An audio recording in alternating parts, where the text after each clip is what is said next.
खुलुमबाय लोगोफोर, बड' इनफ' पइन्ट चेनेलाव नोंथांखौ बरायबावबाय। सानफ्रामबोनि बायदि दिनैबो जों नोंथांनि थाखाय राशिफल लानानै फैलायबाय। दिनैनि खालारा 14 आगस्ट 2026 आरो दिनै शुक्रबार। बे गोथार शुक्रबारा धोन जौगानाय आरो खाफालनि मोदायजो देबि लक्ष्मीजों लोगोसे शुक्र ग्रहखौ बावनाय। भिडिअखौ जागायनायनि सिगां फै दिनैनि साननि गियानारि सानस्रिखौ मिथिग्रोना लादिनि। खस्थ' आरो गोथारथिया जौगानायनि लामाखौ बेखेवग्रा साबि। जाय न'आव अननाय, मान आरो गोथारथि थायो, बे न'आव देबि लक्ष्मीया गावनो फैयो।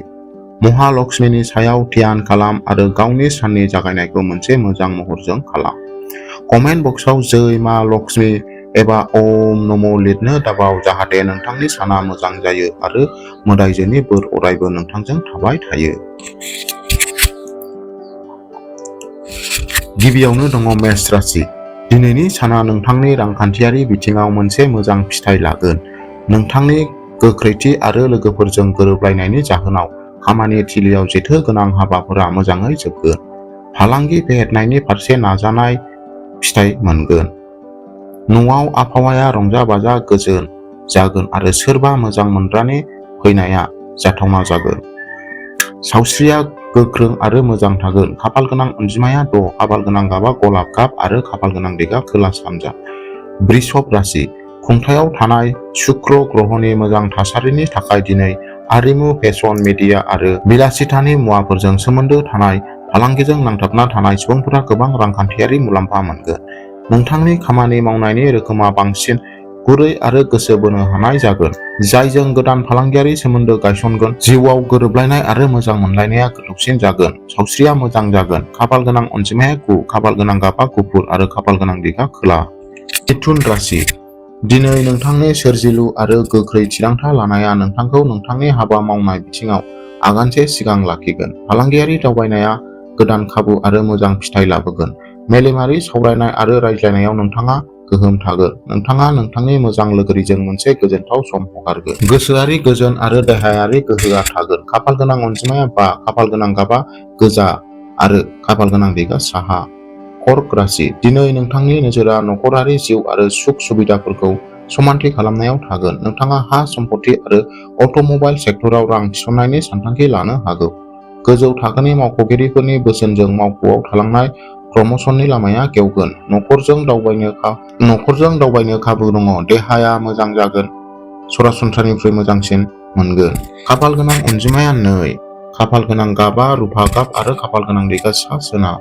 सिंह राशि। दिनै नोंथांनि दैदेननाय रोंगौथि आरो गोहोआ बांगोन। खुंथायारि, आयेनारि एबा राजखान्थियारि बिथिंजों सोमोन्दो थानाय सुबुंफोरा जाफेरै जाफुंसारनाय आरो सिनायथि मोनगोन। गोदान फालांगियारि गोरोबथायाव सागान होनायनि खाबु दङ। नोंथाङा नखरनि बिबानफोरखौ मोजाङै सामलायगोन। सावस्रिया मोजां जागोन। खाफालगोनां अनजिमाया 1, खाफालगोनां गाबा गोजा गाब, खाफालगोनां दिगा सानजा। कन्या राशि। नोंथांनि गुसुङै सानथांखिफोर आरो खामानियाव गेबेंथि दिनै मोजां फिथाय होगोन।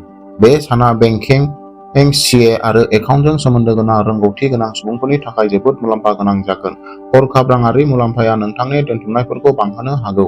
बादायारि आनजादनि थाखाय थियारि जानाय बिजाथिफोरा मोजां खौरां मोनगोन। गावनि डाइजेस्टिभ सिस्टेमखौ एसे जोथोन ला।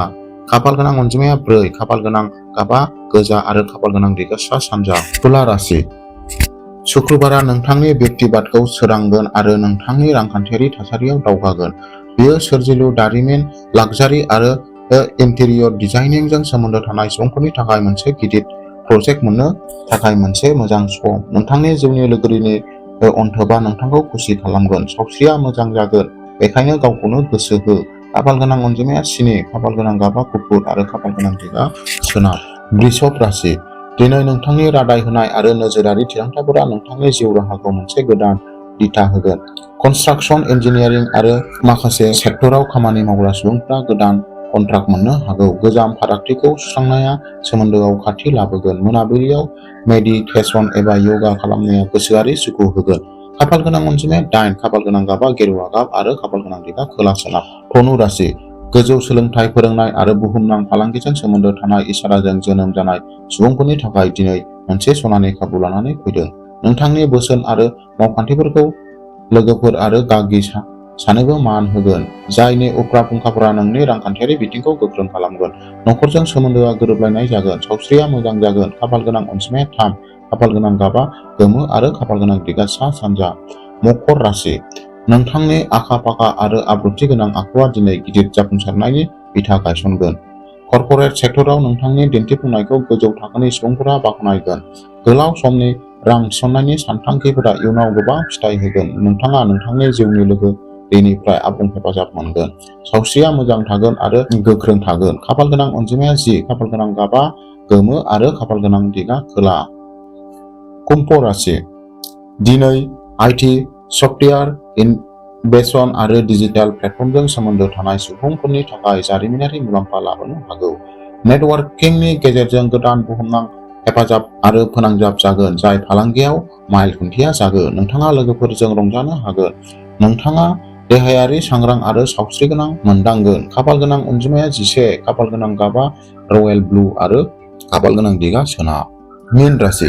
दिनैनि आयदामिक सांग्रांथि आरो फालांगियारि रोंग'थिनि गोमोथाव गलाय मोननाया नोंथांखौ रांखान्थियारि आरो गोसोआरि मोन्नैबो थाखोआव दावगानो होनो हागोन। बायजोनिफ्राय लाबोनाय, दैथायहरनाय एबा गुबुन हादोरारि कम्पानिफोरजों सोमोन्दो गोनां खामानिफोराव हरखाब जौगानाय फैगोन। नोंथाङा धोरोम, दान आरो मोजां हाबाफोरनि फारसे गोसो जागोन। नखरनि गोजोन थासारिया थागोन आरो सावस्रियाबो मोजाङैनो थागोन। खाफाल गोनां अनजिमाया 12, खाफाल गोनां गाबा गोमो, खाफाल गोनां दिगा साहा।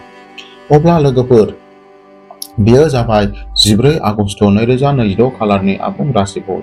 आसा खालामो बे खारिथिया नोंथांनि थाखाय खामानि गोनां जागोन। भिडिअखौ नोंथाङा मोजां मोनबायब्ला बेखौ लाइक खालामदो आरो चेनेलखौ साबस्क्राइब खालामना होदो। कमेन्ट बक्सआव गावनि राशि आरो जय मा लक्ष्मी एबा ओम नमः लिरना लाथार। धोनि मोदायजोआ नोंथांनि जिउखौ खुसि आरो गोबां जौगानायजों आबुं खालामगोन। जों गाबोन फिन मोनसे गोदान कुण्डली लानानै लोगो हमगोन। अब्लासिम गावखौ आरो गावनि आंगोफोरखौ जोथोन ला। गोजोन्थों आरो दिनैनि साना मोजां जाथों।